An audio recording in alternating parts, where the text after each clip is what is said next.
Bien, entonces para el último paso, que sería el coeficiente de escorrentía o la C del C por I por A, vamos entonces a estimar el tipo de suelo y el uso y cobertura para utilizar uno de los métodos que hay para determinarlo, ¿no? Hay otros que utilizan otras variables, como son la pendiente, cuando son la humedad antecedente, el tipo de cultivo, si lo hacen en línea o lo hacen en recta. Es decir, dependiendo del tipo de metodología, pues va a pedirte diferentes. Pero si yo vuelvo a la presentación anterior y le muestro la tabla que yo le recomendé, es esta, el método de Prevert. Y él recomienda en uno que utiliza uso de suelo, utiliza la pendiente a tomar en cuenta para cada uno de ellos y el tipo de suelo, la textura del terreno que va a haber que hay en esa zona, ¿no? En función a una cosa que le llamamos el triángulo del grupo hidrológico. Pero nada, vamos a seguir el procedimiento de cómo nosotros elegiríamos en función a esta tabla. Para eso ya yo no lo voy a hacer directamente a el cálculo de la ponderación porque no quisiera que ustedes se pongan a hacer un cálculo de ponderación, sino que realicen un estimado, porque al final en este caso el número es algo bastante estimativo en función a lo que usted aprecia cuando hace esta selección, ¿no? Vamos a ver por qué. Vamos a empezar por el uso de suelo. ¿Cómo yo elijo el uso de suelo? Pues en la cuenca, volviendo al My Maps, encendiendo mi satélite, yo puedo ver qué textura tiene mi suelo. Si yo me acerco bien aquí, ¿qué yo veo aquí? Yo veo bosque. Yo veo bosque muy denso. Esos árboles son muy altos, muy, muy altos y son bastante densos, ¿no? Entonces todo lo que está aquí es bosque denso. Se puede considerar como bosque. Vamos a acercarnos entonces a parte de estos bosques como esto. Esto es bosque pelado. Esto es porque hay zonas que la han depredado para ganadería o para algún tipo de siembra o algo por el estilo, ¿no? Como se puede ver esta finca, esta persona construyó su casita aquí y peló esto aquí para hacer algún tipo de actividad agronómica o ganadera. Lo mismo pasa en todas estas praderas que están aquí, ¿no? Y esta es peor aún. Esta es ya sin nada de pasto, ¿no? Esto a veces es por la ganadería, porque queman o por algo por el estilo. Entonces, ya ahí se puede ver los diferentes niveles de depredación. Esto ya es urbano, lo que tiene un coeficiente de escorrentía mucho más alto. Eh, el coeficiente de escorrentía, mientras más alto, más agua corre por encima, ¿no? Y menos se infiltra. Y podemos ver también que en cuanto a la pendiente, si nosotros volvemos a la pendiente que calculamos, media de 3,5%, ¿no? Esa es la media del río. Pero la cuenca en sí tiene una pendiente media también. Si yo vuelvo nuevamente al relieve, yo puedo ver más o menos que en este caso 3,5% es muy, muy pequeño en el río comparado con las laderas. Las laderas tienen una pendiente muy, muy alta. Y ahí es donde la tabla te dice, bueno, si la pendiente es de tanto, qué sé yo, vamos a ver lo que decía la tablita, de entre 0 y 5%, ese es el caso del río, entre 5 y 10% va a ir aumentando, entre 10 y 30%, es porque te puedes encontrar con pendientes muy, muy altas. Perdón, eso fue un spoiler. Muy, muy altas y esas pendientes, pues hay que tomarlas en cuenta. ¿Y por qué hay que tomarlas en cuenta? Porque mientras más alta es la pendiente, más alto el coeficiente de escorrentía. ¿Por qué? Porque menos tiempo le da el agua en una zona con alta pendiente a infiltrarse. Cuando la pendiente es alta, el agua lo que quiere es correr hacia abajo con alta velocidad. Si la pendiente es llana, pues el agua va a correr mucho más lento y por ende le va a dar tiempo a infiltrarse. Entonces, eso tienen que estimarlo, no tienen que hacer un cálculo para cada uno de los puntos, simplemente con una estimación de más o menos cuál es la pendiente media en la zona montañosa y cuál es la pendiente media en la zona llana. La zona llana se puede ver que es menor a 5%. En la zona montañosa se puede ver que entre estas 400 y 200 metros de desnivel, ¿verdad? Hay 200 metros de desnivel, valga la redundancia. Y en eso hay una distancia D, que lo podemos medir con esta herramienta de medir. Entre este punto y este punto hay unos 540 metros. Si yo, a ver cómo la cancelo, si yo voy aquí y digo, bueno, como ahí hay 400 metros, perdón, 200 metros de desnivel, entre unos 540 metros, pues yo tengo una pendiente de 37%, que es mayor a la máxima, ¿no? Entonces ya lo pueden, ahí de esa misma manera usted puede decir, bueno, Si en esta zona que es bosque, toda esta zona es bosque, tiene una pendiente media de la última franja de la tabla, entonces en bosque mayor a 30% puedo tomar esta fila de valores de tipo de suelo. Todavía no hemos llegado a tipo de suelo, pero ya sé que voy a trabajar con esta fila para esa área, ¿no? Y lo mismo para cuando tengo pastizal, para cultivo agrícola. Esta tabla se extiende. Les recomiendo que busquen, ya sea esta metodología o cualquier otra. Pueden buscar coeficiente de escorrentía y utilizar la metodología que a usted le parezca. Siempre va a utilizar más o menos los mismos factores. Uso de suelo y textura de suelo, pendiente, también le llaman tipo de suelo y pueden tener unos nombres diferentes, pero en general va a ser prácticamente la misma metodología. Bien, entonces esa es la forma en la que tú puedes seleccionar el uso de suelo, que es la cobertura que usted puede ver en el satélite, y la pendiente. Hay que tener en cuenta de que esto es lo que hay ahora, es lo que hay hoy o en la fecha en la que se tiraron las imágenes satelitales. Pero cuando se hacen estos proyectos, se hacen estos a proyección, a futuro, a 15, 20, 30 años, para garantizar de que en el futuro eso se mantenga. La realidad es que los proyectos urbanos, los planeamientos urbanos, tienden a definir esas zonas para diferentes usos y puede que en el futuro eso no esté como está hoy. Eso hay que tenerlo en cuenta cuando se hacen este tipo de estudios, por lo que hay que ser un poquito conservador y tomar el número siempre un poquito más alto de que el que se calcula. Por eso no es tan eficiente para procesos tan subjetivos como este ser minuciosos. Vuelvo y repito, existen metodologías mucho más precisas que se hacen para evitar este tipo de subjetividad. Pero para los objetivos, este es el mejor método para entender exactamente qué es lo que se hace en todo este proceso. Muy bien, vamos ahora a tipo de suelo o textura de suelo en este método. El tipo o textura de suelo se utiliza utilizando, vamos a mostrar en esta página, es el Servicio Geológico Nacional, le voy a compartir este enlace, en el que usted puede encontrar todas las cartas geológicas, hidrogeológicas y tectónicas que se han desarrollado en los estudios del Servicio Geológico, ¿no? Si yo voy aquí a mapas geológicos, me salen todas esas capas. Yo les voy a compartir la leyenda, que sería esta leyenda. Este enlace no quiere funcionar hace mucho tiempo, no han querido arreglarlo. Pero esta imagen la tienen todas las capas. Si tú descargas una cualquiera, puedes extraer en una esquina inferior izquierda esta imagen. Yo se las voy a mostrar en esta, ¿no? En esta que yo descargué, que es la de Miches, curiosamente, porque es la que estamos trabajando.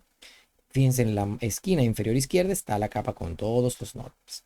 Entonces, si usted sabe dónde está su proyecto, vamos a decir que lo eligió aquí en Santiago, o en Mao, o en Martín García, pues usted va y lo elige y dice, ah, me corresponde esta. Pues déjame yo ir a buscar esta carta a este listado.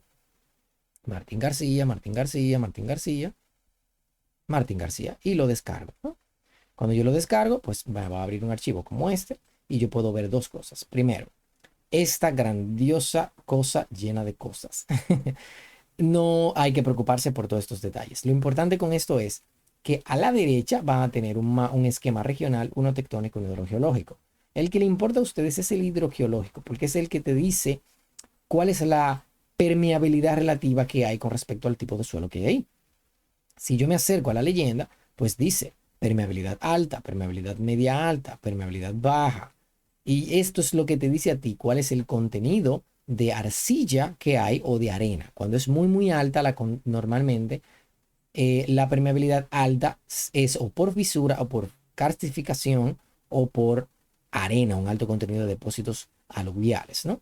Entonces, esto es bueno saberlo porque así yo puedo definir en mi tabla que lo que es areno-limoso es porque tiene mucha arena, o porque tiene carstificación, o porque tiene mucha permeabilidad, mucho paso del agua, ¿no?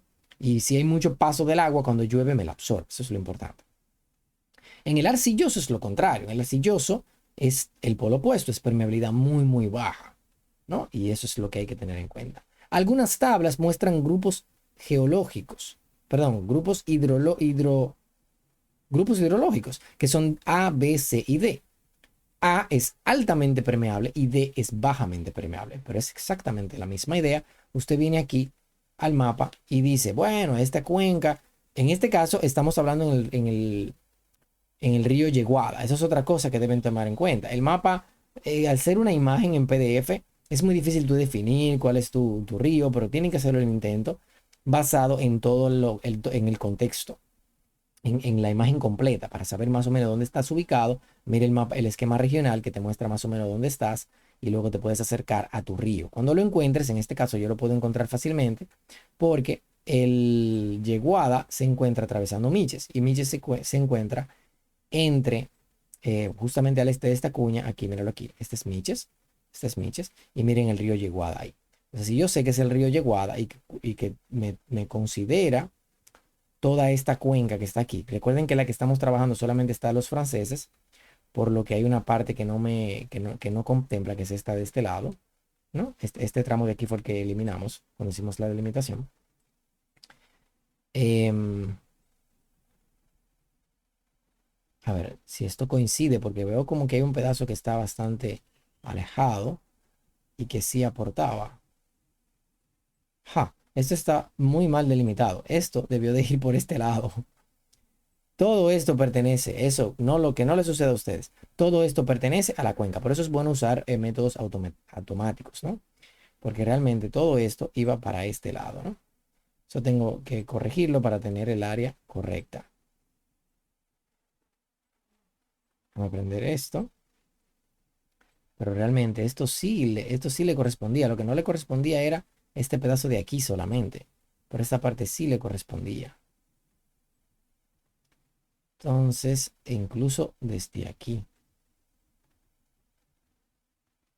Incluso desde aquí. Ok, vamos a perder este pequeñito tiempo para corregir esto.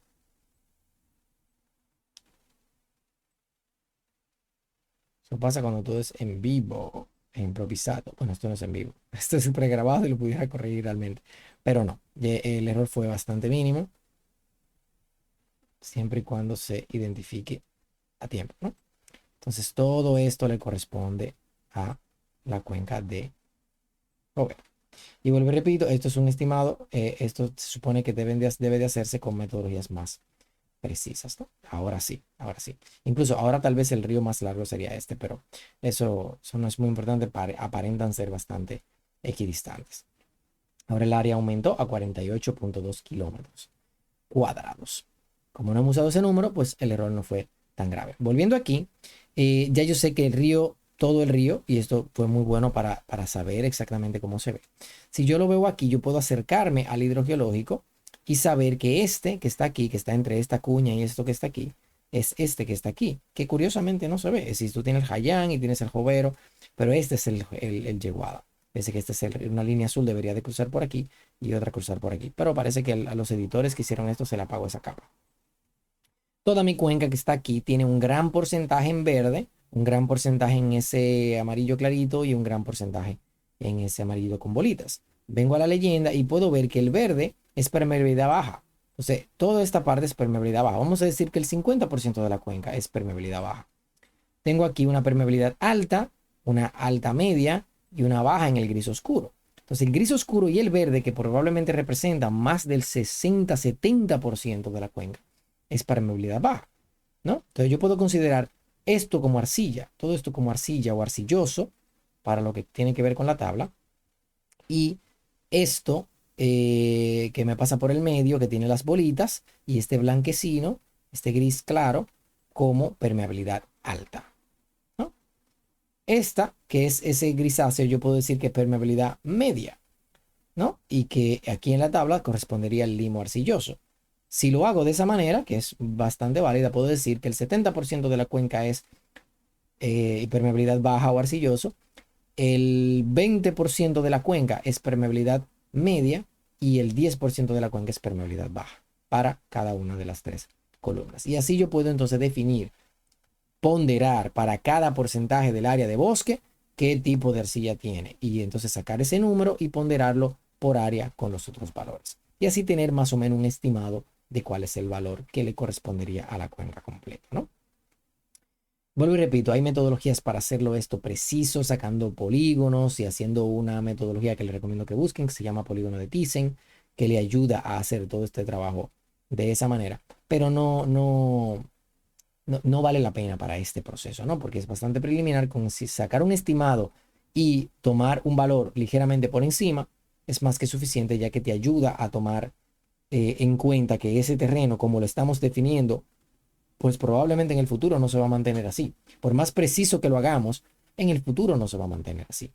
Entonces eso hay que tenerlo muy en cuenta, ¿no? Y ya, de esa manera podemos obtener el valor C de la ecuación.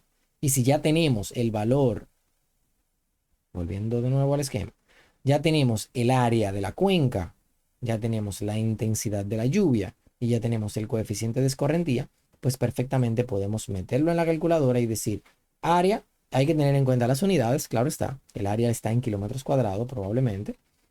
Un kilómetro cuadrado tiene 1.000.000 de metros cuadrados, hay que tenerlo en cuenta. La intensidad de la lluvia está en milímetros por hora, o en caso de la IDF está en centímetros por hora, ese valor que está ahí. A nosotros nos dio 7, por ejemplo, que serían 0.007 en unidades, perdón, 0.07 en unidades en metros, ¿no? Metros por hora. Y el coeficiente de correntía es adimensional, no tienen que llevarlo a ninguna unidad.